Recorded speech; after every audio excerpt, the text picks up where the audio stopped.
Welcome to Ministries That Podcast, where I talk to successful ministry leaders about how they're using podcasting to amplify their mission and grow their ministry so you can too. I'm Tim Holt, your host and owner of Sonomorphic, a podcast production company that specializes in podcasting for ministries. My guest today is Chris Staron. He's the host of Truce, History of the Christian Church, where he uses journalistic tools to look inside the Christian church to explore how we got here and how we can do better. Chris and I are going to talk about him starting in film and ending up in podcasting, writing and editing episodes while being a school bus driver, and why he interviews expert historians instead of well-known Christian pastors and speakers. So let's jump right in. Here's my conversation with Chris Staron. Well, Chris, thank you so much for joining me on the podcast today. It's a joy to be here. Yeah, so I first came across your podcast through a friend named Paul Hastings, and you guys collaborated, and he put part of his recent episode of Compelled. I can't remember exactly the title, but basically the overview was a KKK terrorist who finds Christ. Yeah. And it's a very compelling episode. And so after seeing that, I was like, oh, I should dig in a little bit, find out who Chris is, what his show's about. And so I saw that you've actually been podcasting for a long time, actually since 2008, when you were the producer and host creating content to drive traffic to a couple feature-length films that you had made. And so I wanted to have a conversation with you to hear more about your podcasting journey and what you've learned for the past 17 plus years now at this point. So let's start back in 2008. Tell me about some of the conversations that led you to starting your first podcasts as you were writing and directing those feature films. Sure. Yeah, I have a twin brother, and he and I made two feature-length Christian films together, Bringing Up Bobby and Between the Walls. Bringing Up Bobby is a comedy. I recommend starting there if you want to look into either of them. And while we were editing or working on the website or doing all the things that independent filmmakers have to do because you can't pay anybody to do anything for you, we were listening to podcasts at the beginning of podcasts when nobody else was listening to them. And we thought, this sounds like a really fun way to express ourselves, and it's a free way, or at least cheap way, to advertise. And so we decided to try that. We started out with like 30, 35 downloads and then worked our way down to 15 per episode. It turned out to be a terrible way to advertise back in 2007, 2008. But it was really fun for us to do. And it got to be that I actually started to enjoy doing the podcast more than I did making the movies. Because movies cost a lot of money and just a lot of time to make something that's visual. Just clearing like the labels on our clothes and things like that, or the music you're going to use, those kinds of things. Yeah. It was just so expensive and difficult to tell a good story back then. And then, of course, then you're asking people to buy a DVD and take it home. And that is a big commitment for people to make, to view content. And it costs actual money to make those DVDs, and about $1 per DVD just to make it and then ship it. So, doing podcasts is free, basically. It does cost something to host a podcast, but not that much. And then you don't ask the audience that much. They don't have to pay to listen to it. So it's a wonderful medium. And once the DVD market went downhill and streaming took over, it became even harder to make money doing films. So thankfully, my brother and I got out of the movie making industry. And then I worked on some novels. Turns out I'm not a great novelist, and I really missed the podcast world. So it was like, I think maybe it's time to get back into that again. Yeah, so that was a span of about 8 years, I think I saw, somewhere between when you started the first podcast and then when you started your current podcast called Truce. And so what was going through your mind during that time that you were like, hey, I have this idea, let's make this a podcast? Yeah, well, I think it's not an original thought, but, a lot of us after like 2015, 2016 started to get really tense and upset. And I wanted to find out why. Why is it that, so many of us are upset in this moment? And how did evangelicals get tied to this? And I started looking into it on my own, and then I was answering questions for friends. And I was like, well, this could be the podcast. This could be the thing. And Truce was a name that I wrestled with a lot because it sounds so much like truths that I didn't want to go with it because I figured it'd be too easy for people to mistake what it was. But I couldn't get it out of my head. But I like the name because it's supposed to be a signal that we need to press pause on those culture wars that everybody is so excited about and just got to figure out how we got to where we are, because a lot of us don't know. I've been a believer for over 30 years, and there are all these things that I'm constantly discovering to be like, wait a second, that's why, like, Christians with large followings, I'd like to say instead of Christian leaders, because we don't really have Protestant leaders as far as the national level, or the global level, but evangelicals with large followings end up telling us to be afraid of these things or to believe this certain thing. And it's like, well, really, there's no basis for that in the Bible.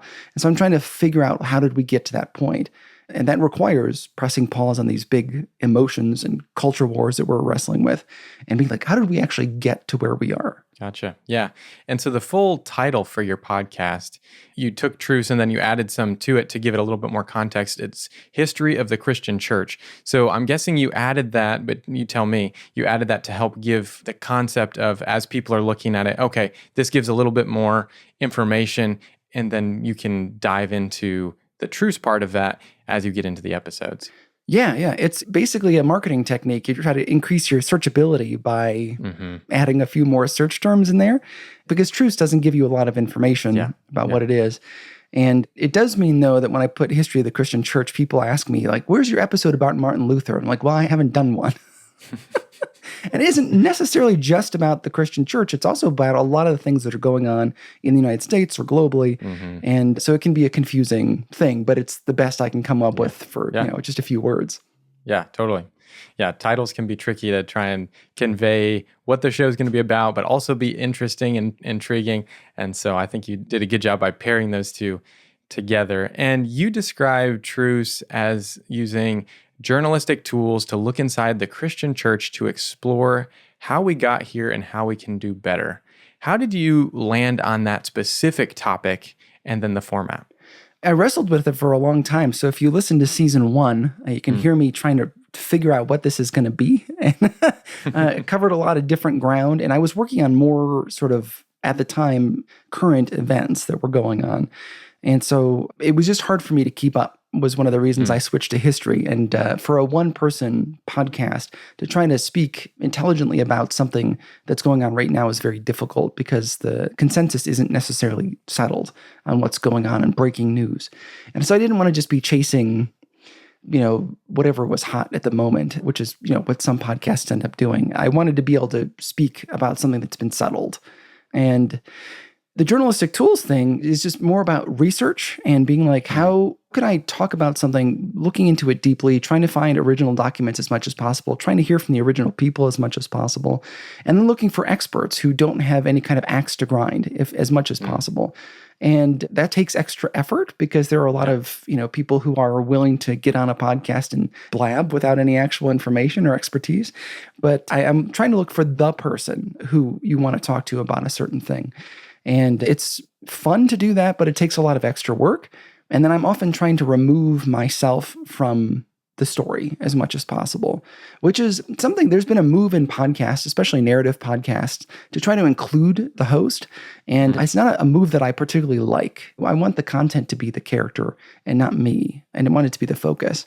And so I'm trying to remove as much as possible my own biases, and I want to make it so that the audience doesn't necessarily know what I think as far as politics or, certain world events or even some deep theological questions. I want people to have to wrestle with the material. And so if they're not sure where I'm coming from, that makes them wrestle with the material more, I think. Sure. No, yeah, that totally makes sense. So I'm curious, you were talking about the experts that you have on and finding those, and it can be a challenge. How have you found to be the best way to find the right people to talk to about the topics that you're wanting to address? I often try to start with reading a broad history of whatever topic I'm talking about. Okay. So this season is, why are some evangelicals tied to the Republican Party? And so I read these broad histories of it, and I kind of break it up into these little sections to find out who can talk to me about the John Birch Society, or who can talk to me about libertarianism or whatever. And I'll do some general interviews to cover that broad swath, but it's usually such a big, broad question that I can't cover it in one interview. It helps a lot by just cutting it down into those little topics, the subtopics. Who really knows about Jerry Falwell? Who really knows about libertarianism? Who really knows about the women's movement? And that automatically like sets you up for more success because, if you go away from generalists and get into people who have studied the specifics, you're already on a good track. And then I'll try to read around and find out who everybody else is quoting, which is a big, it's a big endorsement. I look in a lot of bibliographies, and then I'm also reading people's material and trying to see, do they have an axe to grind? And are they tied to the Heritage Foundation or something like that? And if they are, I try not to pay attention to them, their work. I'm really trying to find somebody who doesn't have much of a stake in this thing. Maybe they have a book to sell, but it's probably an academic book and, they're going to sell a couple hundred copies maybe. They're not really going to get rich on this topic. So that's kind of my approach. And then often I'll try to look for, I'll just do a simple Google search for scandals or people who, look at even Amazon reviews and be like, how do people disagree with this author? And then try to find the person who is the best equipped to answer the question. Or I'll even ask some of my previous guests who I have a lot of respect for, and then I'll ask them, who would you suggest for this topic? So there's just this complex web of things, but it works out pretty well most of the time. I think I've only been burned once so far. Well, that's great odds there. And it does take a lot of work for sure to find the right people specifically on those narrow topics and to hit the specific. You don't want them to have a bent towards one side or the other. So keep up the good work there. Thank you. Yeah. I know that takes a lot of work. It does, but it's worth it, I think, in the end. Yeah, for sure. So as you were talking about, you're making films, and then I saw that you actually moved to Wyoming, and you had been living in Cleveland, Ohio. And so I'm curious, what made you want to move to Wyoming? And then you also took a job as a school bus driver. So I'd love to hear both of those things. Why Wyoming? Why a school bus driver? I'd love to hear more about that story. Sure. Yeah, I followed my twin brother out here, actually. Okay. So he was out here for a winter. I helped him move back to Ohio when we were both working for a Major League Baseball team. And I fell in love with it. So I actually landed at the airport, walked out to the curb and was waiting for him. And I felt like this is where I belong. And I haven't even gotten to town yet. I was still at the airport. And it was just like a big confirmation. Like, this is what I've been missing, like a really good community where people care about each other. And so I live in Jackson, Wyoming, which is the wealthiest county in the United States. And it comes with a lot of its own struggles. It's very difficult for a person who's just, a workaday person to live here. And so I think eventually my brother and I will be forced out because it's so expensive. We blessedly have a place right now that's cheap, but it's going to get bulldozed in a couple of years. And once this goes away, we don't know what's going to happen. So, but it's also a great missions field, and I have an amazing church. So there are a lot of things that have come together to make Jackson great. But I started driving a school bus because I wanted to work on writing novels at the time. And it's a job that you have a split shift. So you can have, 4 or 5 hours in the middle of the day where you're not driving a bus. And so you can work on whatever you need to work on. The downside is then you end up with an 11-hour day when you're working in the middle of the day. Yeah. And you're dealing with other people's children, and you have, 50 kids on a school bus. And for me, I was a permanent sub for 7 or 8 years. And so I was walking onto a bus where I knew some of the kids, but not many of them. Gotcha. And so we didn't have like a relationship. They didn't know my rules, anything like that. And so it was a very stressful position to just walk into a new thing every day. And I'd have these little kids coming up the stairs. I'd hear them whisper to each other, "Oh no, it's the mean bus driver." And I don't love that, but I was kind of strict because when you're a sub, you have to be strict. Otherwise, they just run over you. Sure. So it was a real godsend to be able to start doing the podcast full time so that I could start working an 8-hour day, which is way more humane, but also focus on the show instead of always being interrupted by like, oh, I got to go drive a field trip. Oh, I got to go out of town on a bus trip, because Wyoming is so big that it takes us by bus, it takes us 8 or 9 hours to get to the state capitol. And so if we have to drive the volleyball team or the football team or the robotics club or whatever, we're driving them all over the state and staying overnight. Wow. And so that would be good. So a lot of the podcast episodes leading up to now have actually been produced like partially in a school bus when I'm reading an episode or editing an episode. And it's, slowly getting colder, slowly getting darker. I'm sitting in a cold bus waiting for the kids to finish up with their activities so we can go to the hotel. But it was a good job while I had it. I had amazing coworkers and probably the best boss I'll ever have in my life. And that was a godsend, but it got to be just way too much. And so in September, I had to take a leap of faith and be like, I got to stop and I got to stop. Yeah. And by the grace of God, some of my listeners have stepped up and helped out, and I'm meeting my basic bills, but not much more than that. And so it's been a big trust fall the last month. Yeah, I listened to the episode that you did, that brief episode about the transition from being the school bus driver and talking through that. And I thought that was really interesting and a great way to share with your audience of, hey, this is what's going on in my life as the host, and I would love for you to help support it so that we can continue doing this thing together. And so you answered this a little bit, but how did you calculate when it was time to cut the safety net, as you put it? Well, I was really having a hard time sleeping. And part of the problem is that, you cannot drive tired. And so part of it was I was just worried I was going to crash a school bus. Just to be perfectly honest, that was part of the thing. I wanted to quit driving the bus on a high note, rather than in disgrace. And so that was a big part of it. And then it's been years of prayer trying to get to this time, just asking God, when is the right time to do this? And a lot of soul searching for that kind of thing. So there was no one strong answer. It was just a lot of little clues. Like, I want to end on top. I want to end, with a good driving record. And also the money had gotten to the point where it was able to start, paying my rent and that kind of thing. I still drive the school bus 2 days a month to try to cover my health insurance, just to buy it on the exchange, get a little extra money. And, it's funny to go I went from 3 jobs to 2 because I'm an improv comedian. And that big loss in income means that, like, when I'm at the grocery store, I'm, standing in front of items and like, I really should not buy this. Whereas like a month ago, I would have been fine. Yeah, buy extra seltzers or whatever, but nothing extravagant. But it's like, oh, no, we can't do the seltzers this week or whatever. So it's taken a lot of adjustment. But when my brother and I made the feature films, we lived on basically nothing. And so we were staying with our parents for 5 years. And by the grace of God, they were able to house us and feed us for those 5 years while we were making these movies. And we still would have made more money working at Taco Bell at minimum wage if we had done that. So I'm kind of used to scraping by. Gotcha. So by the grace of God, I guess a lot of my life has been leading to this moment. Gotcha. My friends like to make fun of me. They think I'm cheap, but it has allowed me to be able to do this, which is a godsend. Yeah. Yeah. You mentioned that with the school bus thing, you were saying that you're editing the episodes or doing some research. What were the tools that you were using to edit your podcast while you're sitting on a school bus? Yeah, I use Hindenburg Pro, which is just a fantastic program. I love it. I have the old school version that doesn't require the monthly payment, and I'm going to hold on to it as long as this computer will last. And I have a laptop that I think it's pretty old, but by the grace of God is stuck around.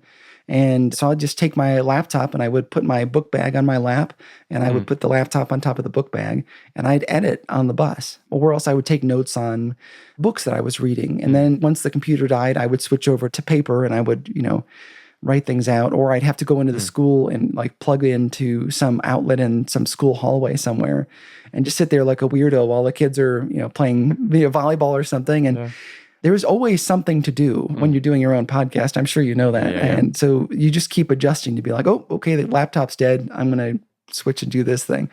I don't have internet. I'm going to do this thing. Or I do have internet. I really better hurry up and do these things. And, in Wyoming, there are, lots of places where you're not going to get good Wi-Fi, or you're not going to even have good cell service. So I had to schedule through the week, I need the internet for this thing, so I better do it today and then save all the offline stuff for when I get to Laramie or Cheyenne or Lander or whatever.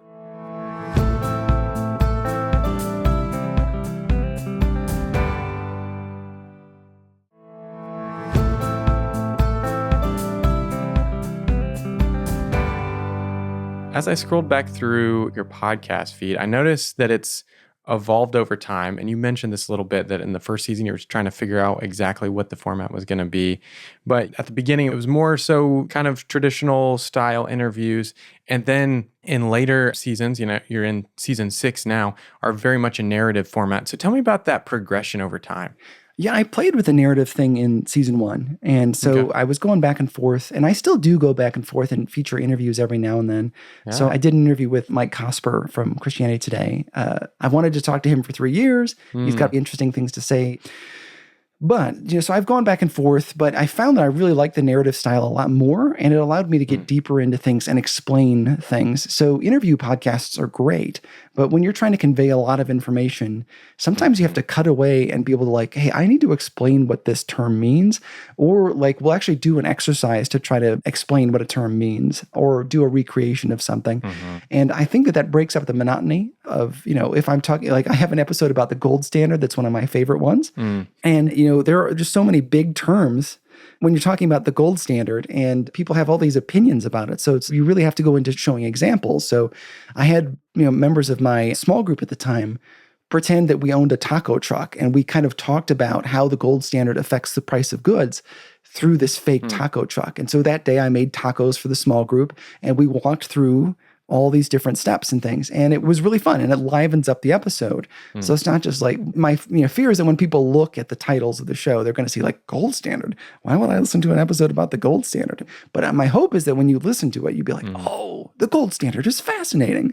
And also not a particularly good thing for the country. So I love the creativity that is afforded to you if you do the narrative style, and the way that allows us to get deeper with a narrative style if we do it that way. And it saves it from becoming like a purely academic exercise, because there are a lot of shows like that are, somebody will come in and say, oh, what do you think about the premillennialist dispensational? And then it's like, okay, well, that serves the people who are theology nerds, but it doesn't serve the people who are genuinely trying to learn about this topic. I try to keep the barrier of entry pretty low and be excited about teaching people things rather than always being like, oh, you can look it up on your own, and the narrative style allows me to do that. Yeah, I was listening to the Francis Schaeffer episode, and the way that you explain things that, like, I feel like I've heard maybe, but you did a great job of conveying the things that a listener would need to know to bridge the gaps, and the things that the author that you were interviewing, the academic that you interviewed, the expert, was telling us. And I thought you did a great job of bringing that all together and then summarizing, I'm sure, long sections of the interview into more concise bits that are easier to then follow to continue that storyline throughout the episode. So yeah, that's the goal. I'm glad it worked. Yeah. I have experience of listening to it and hearing it, and that being the case. So you're doing a great job with that, Chris. And I would love to hear too. So you talked about, in that first season, you were still trying to figure some stuff out. And then the most recent season 6, is narrowed in on Republicans and evangelicals. So how have you gone about deciding, okay, this season, for example, let's talk about season 6. How did you decide, hey, this is the topic that I want to talk about right now for season 6? Part of it was a marketing decision, if we're going to just be honest. And coming up with the 2024 election, it was just like, well, people are going to be searching for this. Yeah, it's top of mind. Yeah, it's top of mind. And I originally wanted to start talking about this years ago for season 5, but the more I looked into it, I needed to explain what fundamentalism is first. And so I did a season about the history of fundamentalism in season 5 as a lead up to now. And so it's constantly referring back to season 5, even if I don't directly draw the lines for people. And so I wanted to do it years ago so that it would hopefully be done by now, but it hasn't worked out that way. But yeah, a lot of it comes down to searchability. I try not to chase that too much if I can, and just keep it to whatever I feel like God's trying to lead me towards. But yeah, sometimes you gotta go for it.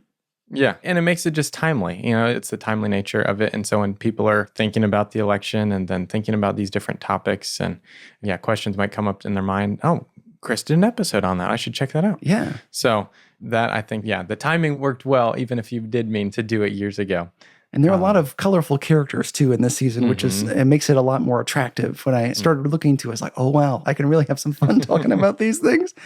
And it's a fun mixture of different topics where it gets into theology, like with Francis Schaeffer or R.J. Rushdoony, and then also economics. So I have some episodes about libertarianism coming up, Milton Friedman, those kinds of things. Because when you read books by like Jerry Falwell, he's quoting Milton Friedman in the book. And so I wanted to be able to look and be like, why did he feel so attracted to this? And what are the philosophies of Milton Friedman? And so it ends up taking a lot of interesting turns. And I'm always looking for that in a topic. Whereas like when I first started, I was doing, one episode on one topic or maybe a 3-episode arc. And that means you're always trying to reinvent the wheel and be like, what should I be covering? And it created a lot of stress for me. And if I pick a big topic like this, I know what I'm covering for the next year and a half, which is a real godsend to me. Yeah. Even now, I've got a year to, well, maybe a year and a half until I have to cover a new topic, and I'm already trying to figure out what that is, and it's driving me nuts. So it's been a real godsend to be able to have this buffer of time. Like for the next year and a half, I'm talking about this one thing. Yeah. So I'm curious, as you've been doing this for 7+ years at this point with Truce, what are some of the pieces of the podcast that you have kept the same, and what are some of the things that you've adapted along the way? Yeah. So I've had a number of listeners complain about some of the sound effects that I've used and some of the silliness. And so I'm trying to find a balance right now between the two, because I don't want this to become, like I said, an academic podcast. And those things have their place, but I want it to be accessible to other people. So I'm trying to strike a balance there between the silliness and the seriousness. And that's not always easy for me because, again, one of my other jobs is an improv comedian. And I always want to inject some silliness into there. Yeah. And the topics have gotten a lot more in depth, as I've been saying. I've been changed towards that. Yeah. And I've been pushing myself more to cover topics I don't want to cover. So, like, again, the libertarianism one, I didn't want to do an episode about that, but it stuck with me for months. It's been pushing against me that I need to do that. So I'm trying to be more open to be like, even if I don't want to cover this episode, I really should. I should cover this topic. And so it's meant reading a lot of books that I have to really force myself through. Yeah. But it's been good. I think they're really going to contribute to the audience because we haven't really had a good discussion that I've found in popular evangelicalism about things like, why are so many evangelicals tied to libertarianism? That kind of thing. So, yeah, I think it'll be really good, but it's been pushing me out of my comfort zone from things that I want to know about or learn about to things that I need to cover. Yeah, that's cool. That's cool to hear because, I mean, that's one of those things where just as a personal growth thing is pushing your comfort zone. And yeah, the rest of the listeners get to benefit from that, right? Like you might not be something that you're as interested in, but I'm sure it'll be appreciated by the audience to give them an idea of what's going on in some of these other topics that come up in conversations or you hear about on the news or whatever else, to give them more context in the specific realm that you're talking in. So I think that's great. Praise God. Yeah. I think the drawback to that is that when you're a solo podcaster, you get fascinated by things. And so I'm trying to fight this urge to just go off on all these tangents on the show and stick to the topic as much as possible. And that's not always easy to do when you're a solo podcaster. There's nobody else there to tell you like, oh, the audience is not going to be interested in this thing. So as this season has blossomed into like 40 episodes on this one topic, I'm constantly doing battle with that question of like, how do I edit this back to be responsible, to cover the topic responsibly, but also to be reasonable to the audience so they're not just drowning in nonsense that they don't need to know. Yeah, so let's dive into the workflow a little bit because you're talking about you're doing research and then you're conducting interviews and then you're, putting together the narration pieces that are bridging those. What does that look like as you put together an episode? Yeah, so like I said, I start the season with broad histories of things, and then I try to do a spreadsheet of all the topics that I think I need to cover, and then I put them in an order that seems to make a logical sense, at least to me. And it's not necessarily chronological, which I know is probably hard for the audience, but it's a lot of things where it's like, in order to understand this, you have to know this. And so I have to be able to think, how do I go through and put that in a logical order? And so I start there, and then I try to find people who are, experts in those individual topics. And then by the time I interview somebody, I've generally done enough research and read enough books and things. I already know enough about the topic. I could just write the episode myself. But I really love having other people's voices in there. And it's great, especially for these complex topics like about Milton Friedman, to be able to ask questions, to be like, do I have this right? Can you just tell me, do I have this right? And I usually end up cutting that out of the episode so you don't hear that. And so then what I do is I put together in my brain sort of an outline of how this episode's going to go. And I try to start every episode with something that's grabby. It could be a story. It could be an example. It could be me out doing a field piece somewhere. And then that thing will ultimately be the thing that I tie back to in the end, if I can, or at least halfway in the episode. So it's a bit of a teaser for what's to come. And then like there's an episode I start with, a murder. And so that's kind of fun for people to, what is he going to talk about? I just hook them with the murder. And then what I do is I take the interview or interviews that I've done, and then I go through and I generally, since I have the episode in my brain before I'm doing the interview, I try to lead the interview in such a way that it goes through in the order that I'm going to do the episode as much as possible. That doesn't always work out. And so that when I go to cut up the interview, I can just kind of cut it and like put it right in order, and I don't have to reorder things as much. And then, so I'll type out whatever I'm going to say, or else the quotes that I'm using, or the reenactments that I'm creating, those kinds of things. And then I just kind of put in brackets the name of the clip, because Hindenburg allows you to have bins where you can drag clips over into the bin, name them, and just kind of leave them. And so I'll put them in the bin, often in order that they're going to appear in the episode. And then I have the clips all listed in the script. And so then I go to my church basement, which is like the only quiet place in my life, as long as nobody's playing piano upstairs. And then I'll record the episode, my narration of the episode in the church basement, then come home and I'll edit it all together. And often end up playing with the music and the sound or adding sound effects, or I'll have to do a re-record on some of the audio. So there's a lot of back and forth. There's a lot of different steps, trying to find sometimes historic sounds if I can, great speeches. Once I get 3 or 4 episodes together that are mostly edited, I'll just hunt down my friends and record them saying lines from the author or the historic person, or, quotes from history. And then I have to edit those in as well. And that breaks up the monotony of just hearing my voice talk, or even just the guest, and can add a little bit of spice to the episode. So it's a big, long project, but I've gotten more efficient as I've been batching these like audio clips from my friends, so that I can try to get 3 or 4 episodes at a time and not have to hassle them every single episode, which has been good. Gotcha. Yeah. So how long does it take you to put together an episode, would you say? It's hard to know exactly, because I'm often working on multiples at the same time. So I can estimate it's probably 2 to 2.5 weeks for most episodes. But some of these more difficult ones, it takes even longer.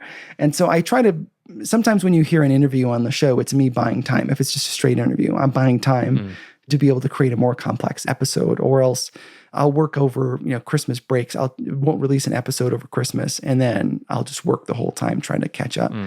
By the grace of God, now, since I'm doing this full time, I'm going to actually try to take an honest Christmas break for the first time in a long time. Yeah. But yeah, it's a complicated show, but it does also mean that there's always something I can be working on, which is kind of a godsend.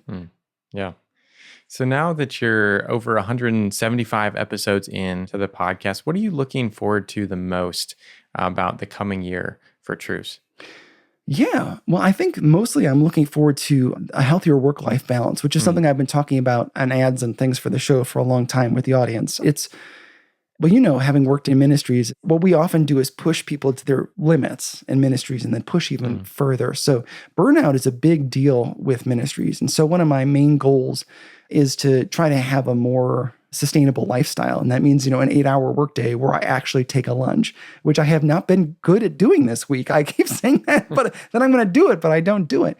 And, getting exercise before I start work. So I get up early, and then I get up and I exercise, so I'm more awake and I feel more rejuvenated. So I know those things don't necessarily easily translate to a better listening experience for the audience, but it really does mean that I'll be able to do this for a longer time and hopefully take fewer breaks and be more rested and more alert as I'm doing it. So it will eventually translate into something that benefits the audience, but it also means trying not to follow that pattern of American ministry that we do, that we just kind of work ourselves to death.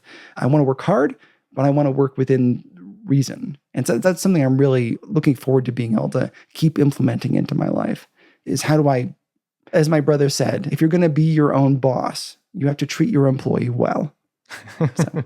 It's a good way to put it. Yeah. Good way to put it. All right. Before we jump into the high pass segment, last question in our interview today. What's your best advice for ministry leaders who are considering starting their own podcast? Try to do something that nobody else is doing. It'll really help you. And there's no shame in being able to say like, oh, somebody else is already doing what I would do, and so I'm just going to point people to that. We don't necessarily need to be duplicating our efforts, but I try to point people to, have you ever seen Hot Ones, the YouTube channel? Yeah. It's, for those who don't know, it's a interview show. It's often just celebrities, but they go through increasingly hotter and hotter hot wings as they do the show. And it's a great gimmick because you see people start to struggle with the hot wings. And it's a brilliant thing. It's a brilliant idea. They do it against like the cheapest possible backdrop that they can find, just black curtains and like this void. And they just ask interviews over these hot wings. And it's such a simple, brilliant premise.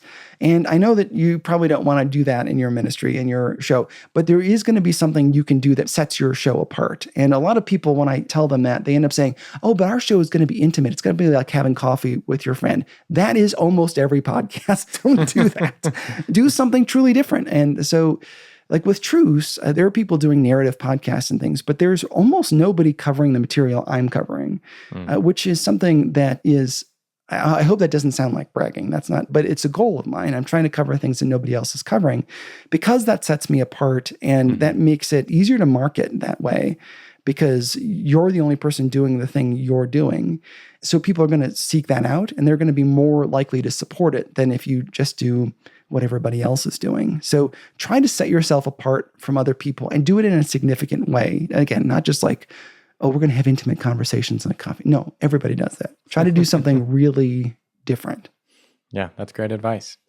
All right, well, we're going to jump into the high pass segment where we ignore the lows and ask you about some of your favorite things. So first question, what's your favorite Thanksgiving tradition? Yeah, my favorite Thanksgiving tradition actually is my friend Lauren's cranberry salad. Just love that cranberry salad. Oh my goodness. I'd never had anything like it before. And then she brought it to a potluck one year. And yeah, so it's one of my all-time favorite things. Nice. Is her cranberry salad. But we also, for years, we had a group of friends that we would get together at our church and we would host sort of a Friendsgiving, which has been really life-giving. But a lot of those friends have gone away because Jackson is a very transient town. And we haven't been able to attract the same crowds. But that was one of my favorite traditions, getting together with people and just playing board games and being around people you really enjoy. It's just such a great reason to get together. All right. What's your favorite thing about living in Wyoming? The outdoor activities are unbelievable. And so my brother and I really enjoy doing mountain biking and hiking and cross-country skiing and those kinds of things. It's a lot of stuff that if you were on vacation, it would be expensive, but if you live here, it's almost free. Cross-country skiing, once you own the equipment, it's basically free to go out. And so it's been a delight to be able to do that and incorporate exercise into my everyday activities. So like right after work yesterday, I hiked up the mountain right behind our apartment for free. And it's just right there. I didn't even have to drive. It's right there. So that's something that has been really life-giving. Nice. Yeah. All right. What's one of your favorite stories from a listener about how the Truce podcast has impacted their life? I don't get a lot of stories. It's usually just kind of little comments that people send in. But the main thing that has been going on is people have been struggling with their faith as evangelicals have gotten more and more radicalized in this country, has been comments about providing sanity for people or a new way to think through things. And so I have a lot of broad goals for the show, but one of the goals is I want to be able to create a place where if people are in extremes in their beliefs, that the show can kind of walk them back towards the center of the gospel, but also be a place where if you are struggling, it can feel like a welcome place and somebody's trying to talk to you with intelligence and with love as much as possible, and also challenge everybody as well, give a little challenge. So those comments mean a lot to me when people send me an email or whatever and say, I've been struggling with the difficulties of our time and your show has given me some hope. There have been a number of happy cries in the last couple months when I get a note like that. Nice. Cool. Well, Chris, as we close, who else do you think would be a great guest for this podcast? Have you talked to Mike Cosper yet? No, I haven't. His name has come up. I think when I had Jordan Rayner on, he also mentioned Mike. And so I'd love to talk to him, but we haven't gotten anything scheduled as of yet. So sure. Well, he's promoting a book right now. So I found that's an easy time to grab somebody when they have something to sell. So go for it. Sounds good. Yeah, I'll have to reach out to him again and see if we can get him on the show. But yeah, he's done some amazing work and would love to chat with him. Well, Chris, thank you so much for taking the time today to chat with me about your podcast and the work that you've gotten to do over the past 7+ years as you have been creating these episodes for so many people to listen and enjoy. Praise God, man. Well, thanks for having me on. This has been an honor. I enjoyed hearing about Chris's journey in podcasting and his perspective on wanting the content to be front and center instead of his personal opinion. You can listen to episodes of Truce, History of the Christian Church, with the link in the show notes. Well, that's going to do it for this episode of Ministries That Podcast, produced by Sonomorphic.